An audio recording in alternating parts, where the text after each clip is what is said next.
आरो बिथाङा बबे गुवाहाटीयाव फ्लेट लानानै सोरखौ दोनहैदों बेखौ रायजो राजाया मिथिगौ। गतिके दिनै खनिन बसुमतारिया दुलाराय बर' फरायसा आफादनि नेहाथारि जानायनि दिनै ओंथि गैला। सासे गोनां सासे आइजोनि न'आव थाङो आरो बे डिभर्स जाबाय कर्टआव आरो बिथाङा बे न'खराव मा मिजिं लानानै बिथाङा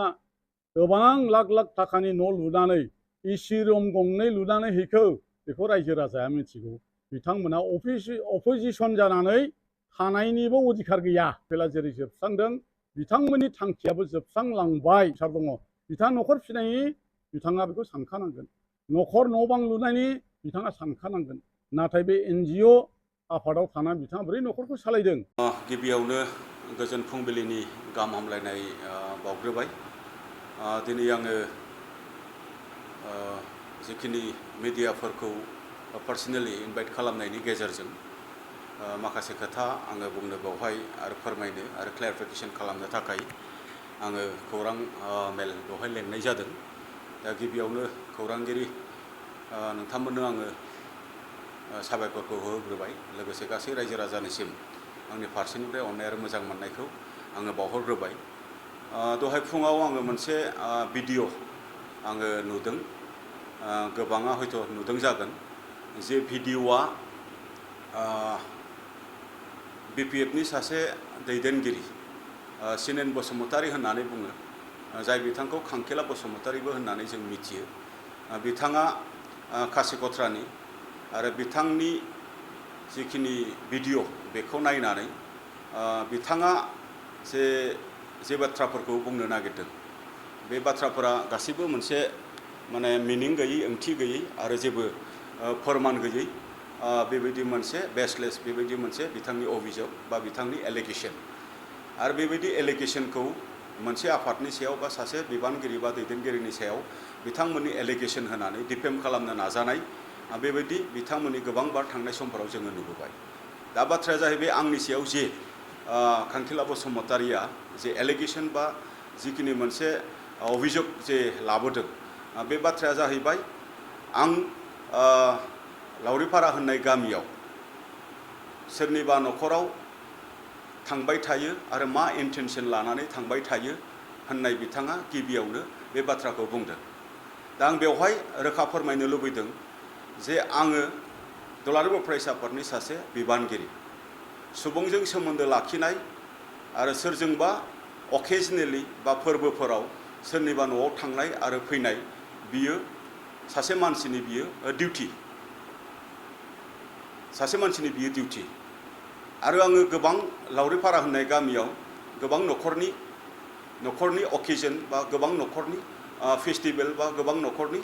माने माखासे सुबिदा असुबिदाफोराव मालाबा थांबोदों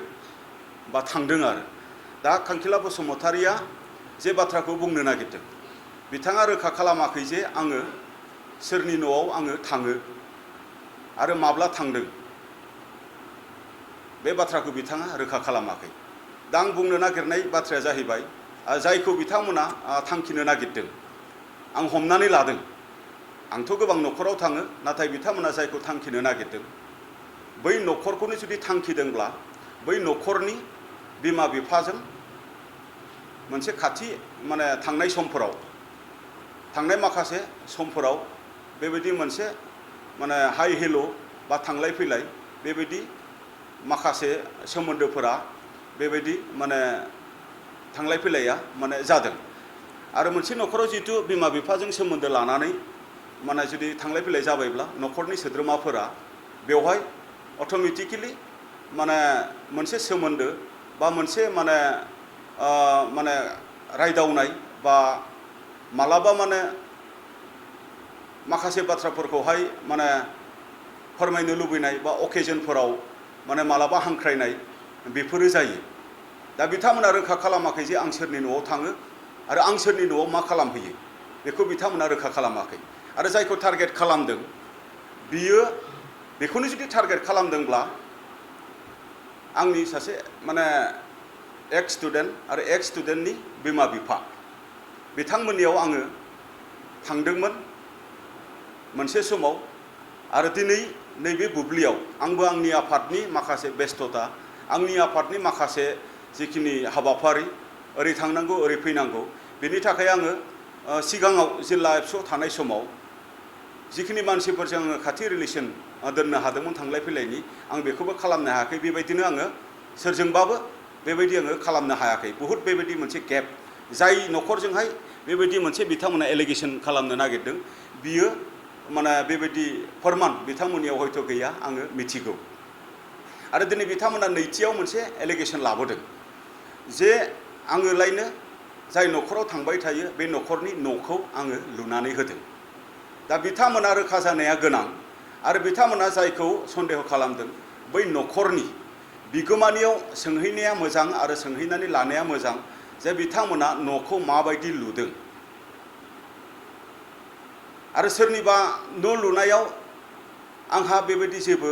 माने बिहोमाबो गैया आंहा बेबायदि मिथिनो लुबैनांगौबो गैया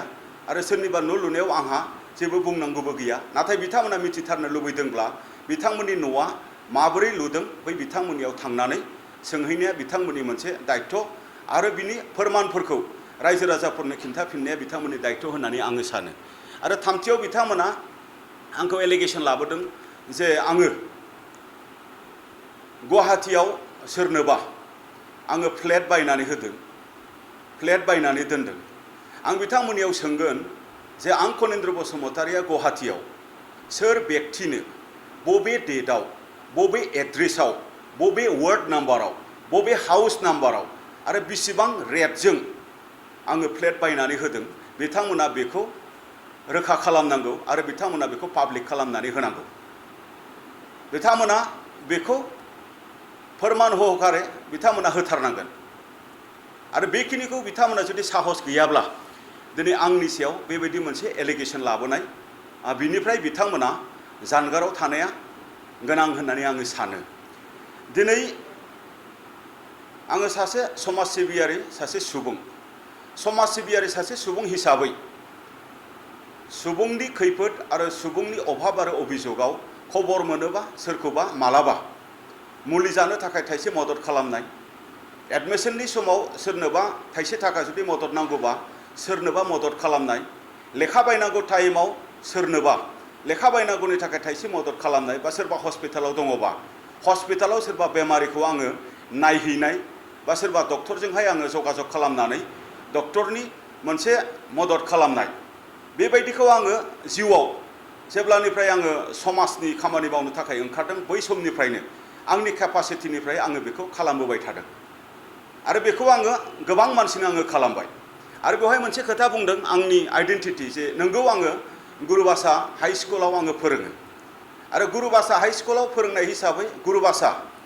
जि बेट्सफोरखौ आङो फोरोंनो मोनदों जि फरायसाफोरा आंनि फरायसामोन बिसोरो दिनै आंजों माने खाथि सोमोन्दो दिनैबो गोबां फरायसाफोरा दङ सोरखौबा आङो मालाबा बबेबा प्राइभेट स्कुलाव आङो फ्रि एडमिसननि थाखाय आङो बुंहरनानै एडमिसन होहोनाय सोरखौबा माने एडमिसनखौ एसे कनसेसन खालामनानै एडमिसन होहोनाय बेबायदि एक्स स्टुडेन्टफोर आंनियाव गोबां दङ आरो सोरनोबा प्राइभेट टिउसन लानांगौनि थाखाय सोरनोबा मदद खालामनांगौनि जिखिनि खामानि बेफोरखौ आङो थांनाय समफोराव आं गोबां खामानि मावबोबाय बे हिसाबै गाव गावनि गथ'फोरखौ जिहेतु आं सासे व्यक्तिया मदद खालामबायब्ला बिमा बिफाया आंजों गोबां फरायसाफोरनि बिमा बिफाया आंजों खाथि सोमोन्दो दङ आरो फरायसाफोराबो आंजों थेखा बेथेखा गोबां बेबायदि सोरबा रायलायहरो सोरबा मालाबा न'आव अकेजनेलि आंखौ इनभाइट खालामो बेबायदिनो आङो मालाबा लोगोफोरखौ लानानै आङो थाङो बा मालाबा हास्लाबाबा आङो सोरनियावबा माने मालाबा जोंनि जिखिनि लोगोफोर बेखौ लानानै आङो भिजिट खालामनाय जायो आरो बेवहायनो आं मोनसे खोथा फोरमायबावनो लुबैदों जे आङो गुरुबासा हाई स्कुलाव फोरोंनायनि सिगां आङो 2011आव थुक्राझाराव आङो थुक्राझार हायार सेकेन्डारियावबो आङो फोरोंगिरि हिसाबै आङो थिसनजादोंमोन थुक्राझाराव आङो 1.5 बोसोर आङो सार्भिस मावदों 1.5 बोसोराव जेसेबांनाखि स्टुडेन्ट आं लोगो मोनदों बै स्टुडेन्टफोरा आंजों दाबो खाथि सोमोन्दो दं बिथांमोना आंनाव कल खालामो बिथांमोना आंनाव मेसेज खालामो आरो बिथांमोना अकेजनेलि मालाबा ख्रिस्टमासब्ला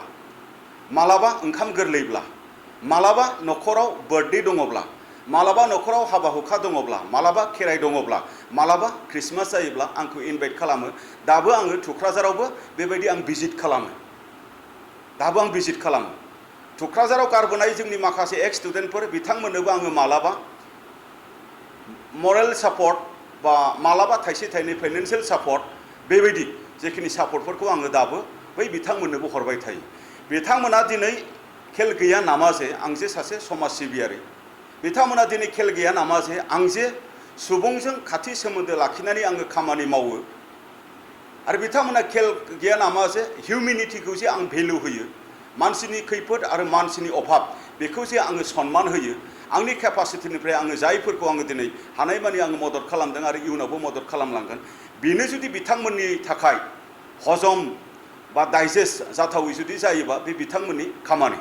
आरो दिनै आङो साननानै लादों बे बाथ्राफोरखौ दिनै बिथांमोना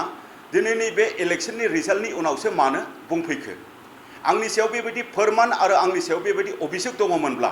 बिथांमोना सिगाङाव मानो बुंनो साहस जायाखै बिथांमोना सिगाङाव मानो पाब्लिकनो खिन्थानो थाखाय साहस जायाखै दा बेखायनो आङो दिनै बुंनो नागिरदों जे बिथांमोननि दिनैनि जिखिनि आंनि सायाव जे अभियोग लाबोनाय बियो मोनसे पलिटिकेल कनस्पिरेसि आरो पलिटिकेल ब्लेम गेम दिनैनि टाइमाव बिथांमोना आंखौ आरो आं जे आफादाव दङ बे आफादखौ मोनसे बदनाम खालामनो थाखाय रायजो राजाफोरखौ गाज्रि मोनहोनो थाखाय आंखौ गाज्रि मोनहोनो थाखाय बे खामानिखौ मावदों बिथांमोना होननानै आङो दिनै सानदों दिनै सिनेन बसुमतारी बा खांखिला बसुमतारी जायखौ जों मिथियो आरो सिनायो बिथांनि आखल आरो बिथांनि आखु बेखौ जों बयबो मिथिगौ बेखौ जों बयबो मिथिगौ आरो सिनियर हिसाबै आंनि जायगानिनो मानसि हिसाबै जोङो बिथांमोनखौ जोङो मान होयो आरो सन्मान होयो आरो बिथांमोन बायदिया जों बायदिखौ बेबायदि एलिगेशन होनो थाखाय बिथांमोना मरेल राइट्सबो गैया आरो बिथांमोना खुनु बेबायदि मोनसे बिथांमोननि आखायाव फोरमान आरो पत्रबो गैया दा बेखायनो बिथांमोना बेबायदि जिखिनि आंनि सायाव जे एलिगेशन लाबोदों बेखौ लानानै जोंनि रायजो राजाफ्रा गोनो गोथो जानो गोनां गैया बेखायनो आङो दिनै आंनि सायाव जिहेतु जेबो बेबायदि फोरमान गैया आंनि सायाव आंहा बेबायदि मावनाय जेबो जिहेतु गोरोन्थि गैया बेखायनो आङो दाथियै आंनि सायाव एलिगेशन लाबोनायनि सायाव आङो गासै रायजो राजाफोरनो आङो बे खोथाखौ नोंथांमोननि मिडियानि गेजेरजों आङो दिनै फोरमायनाय जाबाय गोजोन्थों निस्सय बिथांमोना एलिगेशन लाबोबावोब्ला बा बिथांमोना आंनि सायाव बेबायदि मोनसे नंखाय अभियोग जुदि लाबोबावनो सानोब्ला बिनि सायाव जे आंनि आयेनारि जि बेबस्था आं बेखौ लानो गोनां जागोन आरो बिथांमोना जाय मानसिखौ टारगेट खालामदों बै बिथांनि इमेज आरो बै बिथांनि नखर आरो बै बिथांनि माने फिउचार बेखौबो बिथांमोना बे पलिटिकेल कनस्पिरेसि आरो बे पलिटिकेल ब्लेम गेमजोंनो बिथांमोना नस्थ' खालामनो नाजानाय बेखौ बिथांमोना पेरेलेलि नाजादों आंखौथ' आं नाजाखादोंआनो जाहैबाय आरो आफादखौथ' आफाद नाजाखादोंआनो जाहैबाय बेबायदि नैबेबायदि टाइमाव बिथांमोना गोबांबार बाथ्रा बेबायदि बुंगोन आरो बिथांमोना जेब्लानो बुंगोन आंनि सैथोथानि थाखाय आं गसंगोन आङो बेखौ गासै रायजो राजाफोरनो आङो मिथिहोबाय गोजोन्थों